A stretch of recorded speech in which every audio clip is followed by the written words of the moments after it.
నా పేరు లక్ష్మీరెడ్డి, అగ్రహారము, అనంతసాగరం మండలము, నెల్లూరు జిల్లా. మ్యాక్స్ వార్ కంపెనీ 335 నేను నెంబరు నాటాను.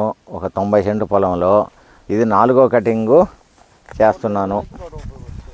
ఈ కోత 4వ కటింగ్లో వచ్చేసి 130 బస్తాల వరకు టార్గెట్లో ఫస్ట్గా ఉంది. ఇంతకుముందు కూడా ఎలాంటి తెగుళ్ళు అటువంటిది ఆశించకుండా ఎలాంటి దోమకు కూడా తట్టుకొని మంచి దిగుబడి నాకు బాగా లభించింది. దానివల్ల నేను దీని మీద బాగా ఇంట్రెస్ట్గా ఉన్నాను. ఈ శ్రీరామ్ అనే దాన్ని ఫస్ట్లో మడసానికి అందరూ కూడా ఎందుకయ్యా కొత్త రకాలు వేసి అది దిగుబడి వస్తుందో రాదో పండద్దో లేదని అనుమానిస్తున్నా కూడా నేనేమో ధైర్యంగా తెచ్చేసాను. ప్రతి రైతు వేసిన దానివల్ల కూడా ఇబ్బంది లేదు. వెయిట్ కానీ పంట దిగుబడికి కానీ కాటాకు కూడా బాగా మనకు ఇబ్బంది లేదు.